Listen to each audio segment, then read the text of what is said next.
Assalomu alaykum, hurmatli tomoshabinlar.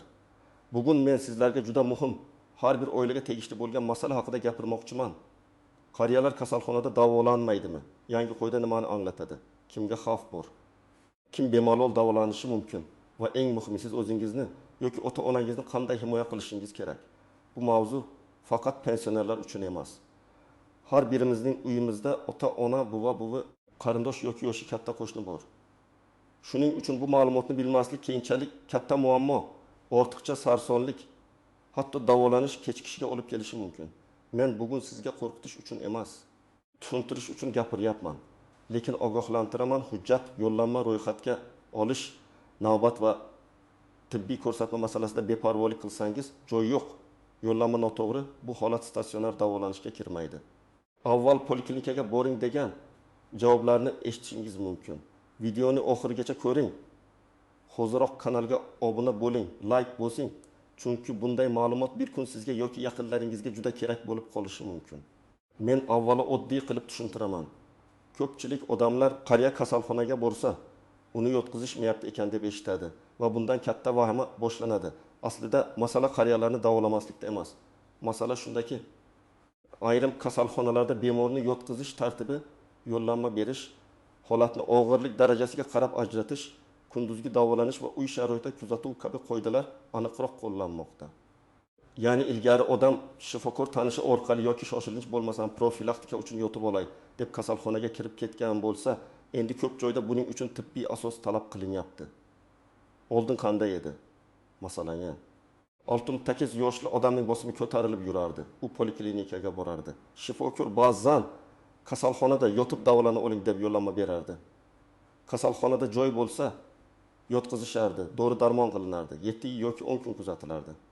Ba'zan bemorning holati unchalik og'ir bo'lmasa ham, yoshi katta bo'lgani uchun ehtiyotdan yotqizamiz degan yondashuv bo'lardi.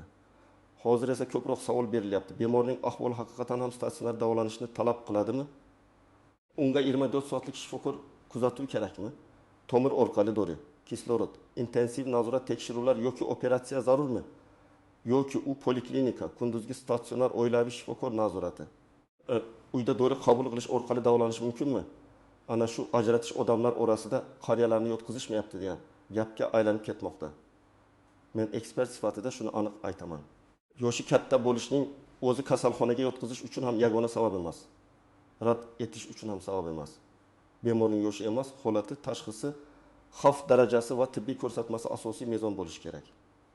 Agar 75 yoshli odamning infarkt belgilari bo'lsa, insult alomatlari bo'lsa, nafas qisish kuchli bo'lsa, qand miqdori juda yuqori yoki juda past bo'lsa, hushidan ketgan bo'lsa, kuchli qon ketish bo'lsa, uni qariya ekan deb qaytarish mumkin emas. Bunday holatlar shoshilinch tibbiy yordamga kiradi. Endi men o'zgarishlarni oddiy tilda tushuntiraman.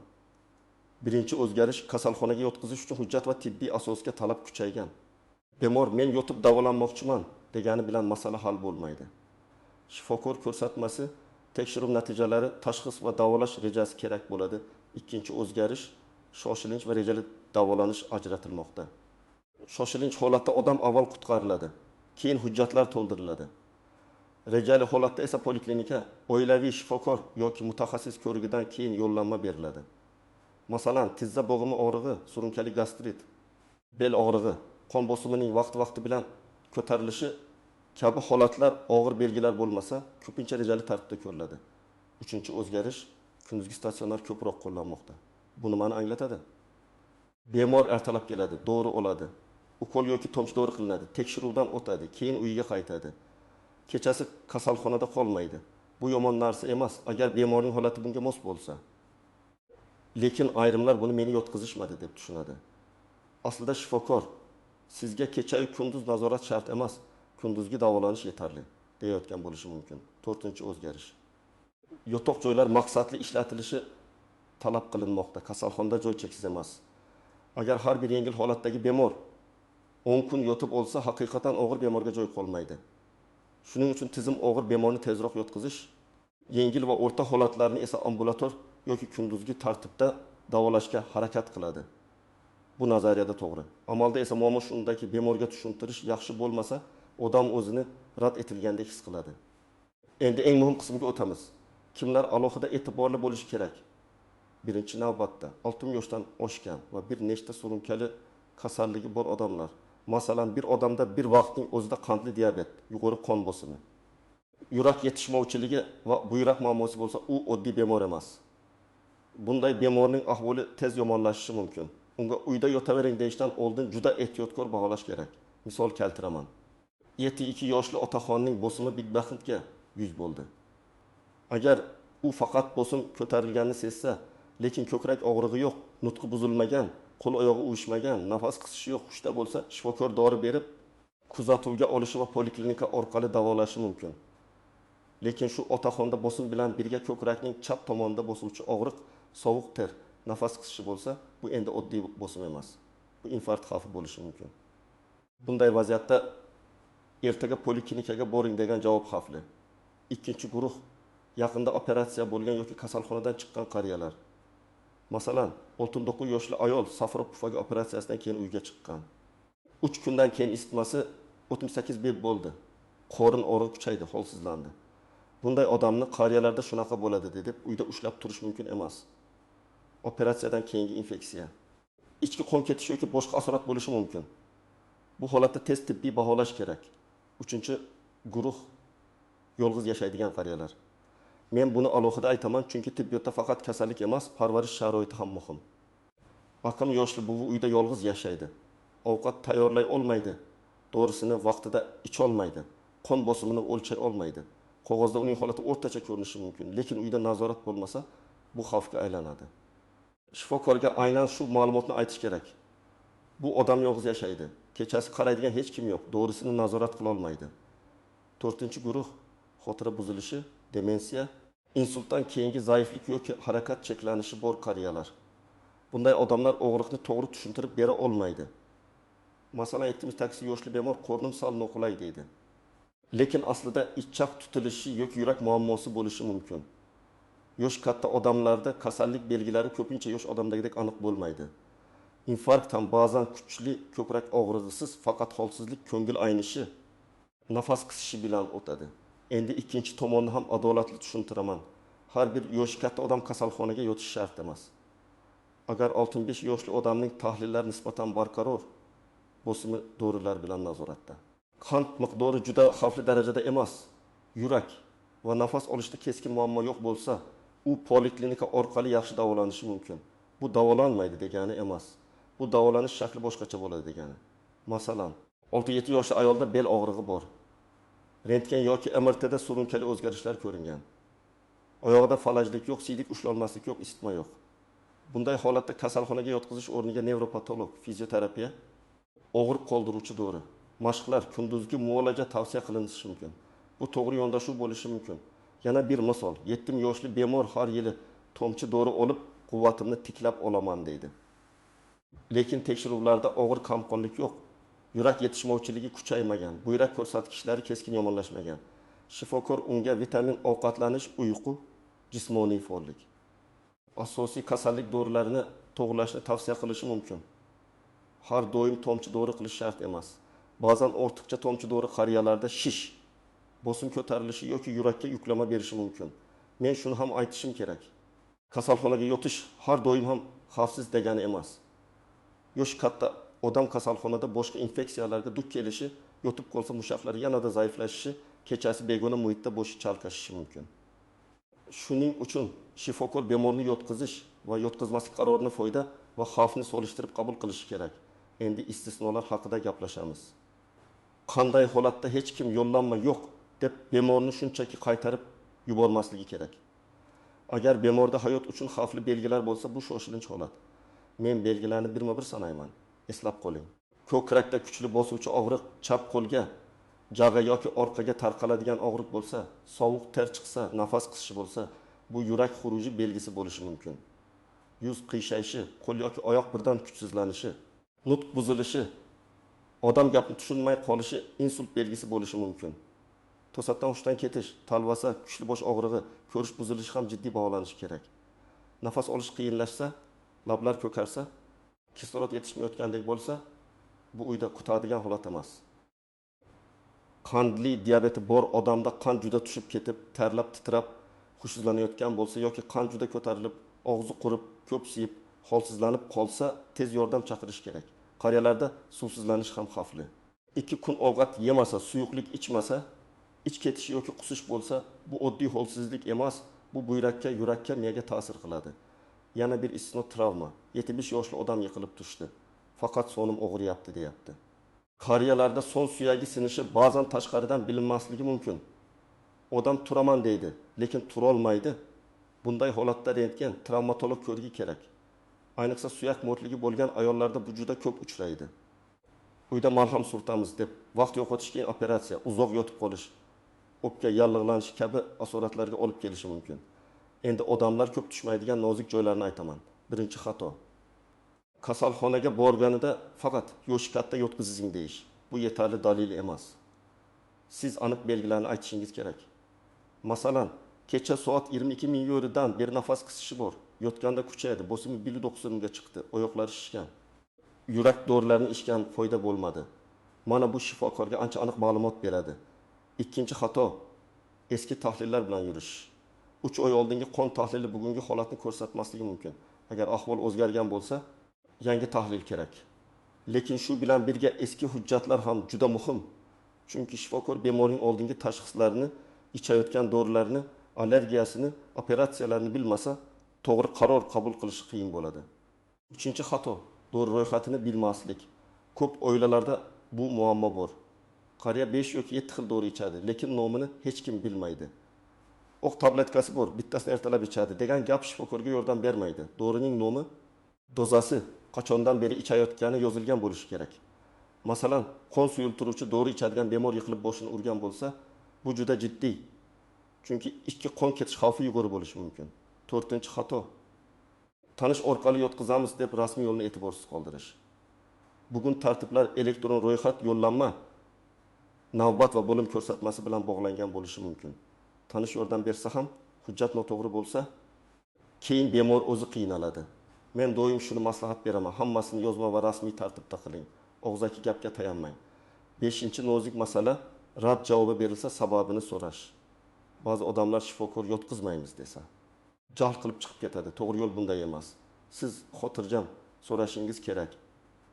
Nima sababdan statsionar davolanishga ko'rsatma yo'q deb hisoblayapsiz? Qaysi davolanish shaklini tavsiya qilasiz? Qaysi belgilar paydo bo'lsa, qayta murojaat qilamiz? Iltimos, xulosani yozib bering.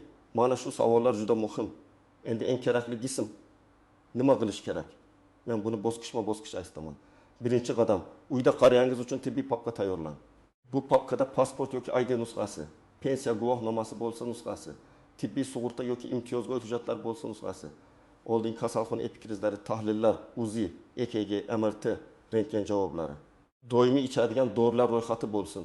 Ikkinchi qadam, dorilar ro'yxatini alohida varaqda yozing. Dori nomi, dozasi, ertalabmi yoki kechqurunmi, nechanchi oydan beri ichyapti, qaysi doriga allergiyasi bor, hammasi yozilsin. Masalan, amlodipin 5 mg ertalab, metformin 1000 mg kuniga 2 mahal, aspirin 75 mg kechqurun kabi. Bu oddiy varaq tez yordam kelganda ham, qabul bo'limida ham katta yordam beradi. 3-qadam, alomatlar kundaligini yuriting. Agar bosim ko'tarilsa, faqat bosim bor demang. Qachon ko'tarildi? Qancha bo'ldi? Puls necha edi? Qaysi dori ichildi? Qancha vaqtda tushdi? Yonida ko'krak og'rig'i yoki bosh aylanishi bo'ldimi yozing. Qandli diabetda ham shunday. Ertalab och qo'ringa qand qancha? Ovqatdan keyin qancha? Juda tushib ketgan holatlar bo'ldimi yozib boring. 4-qadam, oilaviy shifokor bilan aloqani yo'lga qo'ying. Ko'pchilik faqat ahvol og'irlashganda kasalxonaga yuguradi. Aslida surunkali kasalligi bor qariyalar muntazam nazoratda bo'lishi kerak. Har oy yoki belgilangan muddatda bo'lsin, qand, buyrak ko'rsatkichlari, yurak holati tekshirilsa, kasalxonaga shoshilinch tushish ehtimoli kamayadi. Davolanish faqat kasalxonada boshlanmaydi. Yaxshi davolanish ko'pincha poliklinikadan boshlanadi. 5-qadam, yo'llanma kerak bo'lsa, uni to'g'ri oling. Qaysi bo'limga, qaysi tashxis bilan, nima maqsadda yuborilayotganini aniqlang. Terapiyaga degan umumiy gap yetarli bo'lmasligi mumkin. Masalan, yurak yetishmovchiligi kuchayishi bo'yicha kardiologiya bo'limiga, qandli diabet dekompensatsiyasi bo'yicha endokrinologiya bo'limiga, insultdan keyingi reabilitatsiya bo'yicha kabi aniq yozilishi kerak. 6-qadam, Qabul bo'limida xotirjam va aniq gapiring. Men tushunaman, yaqin odam kasal bo'lsa, odam asabiylashadi. Lekin baqirish, tahdid qilish yoki sizlar davolamaysizlar deb janjal qilish ko'pincha ishni tezlatmaydi. Siz aniq ma'lumot bering. Bemorning yoshi, asosiy kasalliklari, bugungi shikoyati, qachondan beri davom etayotgani, qaysi dori ichgani, qanday xavfli belgi borligi. Shifokordan yozma xulosa va keyingi yo'lni so'rang.